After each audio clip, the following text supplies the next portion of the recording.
మోందా తుఫాన్ కాకినాడ వద్ద తీరం దాటిందని వాతావరణ శాఖ హెచ్చరిక జారీ చేసింది. ఈ నేపథ్యంలో అధికారులు అప్రమత్తమయ్యారు. ఎటువంటి ప్రాణ నష్టం జరగకుండా అన్ని జాగ్రత్తలు తీసుకుంటున్నామని జిల్లా ఇన్ఛార్జ్ మంత్రి నారాయణ అన్నారు. సీఎం చంద్రబాబుకి ఇలాంటి విపత్తులు సమర్థవంతంగా ఎదుర్కొనే అనుభవం ఉందని తెలిపారు. గత అనుభవాలను దృష్టిలో పెట్టుకుని ఈ తుఫాన్ను సమర్థవంతంగా ఎదుర్కొనేందుకు అధికార యంత్రాంగం సన్నద్ధమైందంటున్న కాకినాడ జిల్లా ఇన్ఛార్జ్ మంత్రి నారాయణతో మా ఉభయ గోదావరి జిల్లాల coordinator Uday face to face.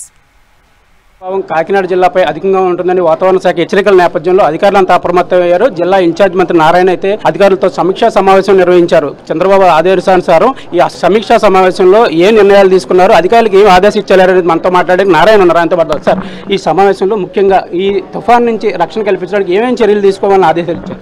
ఏదైతే తుఫాను కాకినాడ తీరాన్ని దాటొచ్చని ఎక్స్పెక్ట్ చేస్తున్నారు, దానికి సంబంధించి అధికారులకు చాలా క్లారిటీ యాక్చువల్గా కలెక్టర్ గారు ఇచ్చారండి. ముఖ్యమంత్రి గారు ఇచ్చిన ఆదేశాలను బట్టి, గత అనుభవాన్ని బట్టి ముఖ్యంగా ఏంటంటే తుఫాన్ రాగానే చెట్లు గిట్లు పడిపోయి ట్రాన్స్పోర్ట్కి ఇబ్బంది అవుతుంది.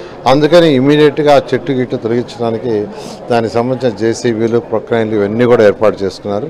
తర్వాత ప్రజలకి తాగటానికి నీళ్లు, తర్వాత ఫుడ్ కావాలి, దానికి సంబంధించి కూడా ప్యాకెట్లు అన్నీ ఏర్పాటు చేసి చక్కగా చేసుకున్నారు. తర్వాత ఇటువంటిది వచ్చినప్పుడు గాలి ఎక్కువ ఉంటే తీగలు తెగిపోయి స్తంభాలు పడిపోతాయి, ఎలక్ట్రిసిటీ పోతుంది. అందుకని ఇక్కడైతే తుఫాను ప్రభావం లేదో అక్కడ నుంచి 1000 మంది విద్యుత్ యోగం తీసుకొచ్చి ఇక్కడ పెట్టారు, సేఫ్ సైడ్ రెడీగాను. ఏది జరిగినా ఇమీడియట్గా చేయడం జరుగుతుంది. అన్నిటికంటే ముఖ్యమైనది ఏంటంటే ప్రజాప్రతినిధులు చెప్పింది, పునరావాస కేంద్రాలకు రావట్లేదు, వచ్చిన ఫుడ్ తినేసి వెళ్ళిపోతున్నారు, వాళ్ళని అక్కడే ఉంచేటట్టుగా పోలీసు వాళ్ళకి చెప్పమన్నారు. ఎస్పీ గారికి ఇన్స్ట్రక్షన్ ఇచ్చాం. పునరావాస కేంద్రాల్లో లో లయింగ్ వాళ్ళని తీసుకొచ్చి అక్కడే ఉంచండి, వాళ్ళని వెనక్కి పంపించొద్దు, దానికి ప్రజాప్రతినిధుల యొక్క సహకారం కూడా తీసుకోమని చెప్పడం జరిగింది. అదేవిధంగా 2189 హౌసెస్ అంటే అవి సరైన స్థితిలో లేవు, తాటాకులు కానీ లేదా గోడలు నెరిచి కానీ ఉన్నాయి. అక్కడ ఉన్న వాళ్ళందరినీ యాక్చువల్గా షిఫ్ట్ చేయడం జరిగింది.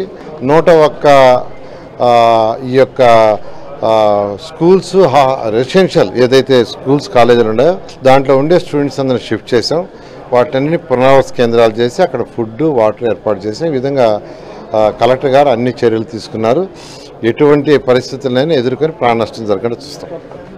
ఇప్పటికే 1000 మంది ఎలక్ట్రిసిటీ ఉద్యోగులు అయితే ఈ విపత్తును ఎదుర్కొనేందుకు సిద్ధంగా ఉన్నారు. కరెంటు స్తంభాలు, విద్యుత్ తీగలు తెగిపోతే వెంటనే వాటిని పునరుద్ధరించే చర్యలు చేపట్టామని చెప్తున్నారు. అలాగే 300 స్కూళ్ళను అయితే పునరావాస కేంద్రాలుగా వాడుతున్నారు. అక్కడ విద్యార్థులను అయితే ఇళ్లకు పంపించారని చెప్తున్నారు. సుమారు 2100 ఇబ్బందుల్లో ఉన్న ఇళ్ళు అంటే పూరు గుడిసెలు, శిథిలావస్థలో ఉన్న ఇళ్లను గుర్తించాము, వాటిని ఖాళీ చేయించామని చెప్తున్నారు. పునరావాస కేంద్రాలకు అయితే ఇబ్బంది అంటే ఈ లోతట్టు ప్రాంతాల ప్రజలను పునరావాస కేంద్రాలకు తరలించాము, వాళ్ళు అక్కడే ఉండేలా చర్యలు తీసుకున్నామని చెప్తున్నారు.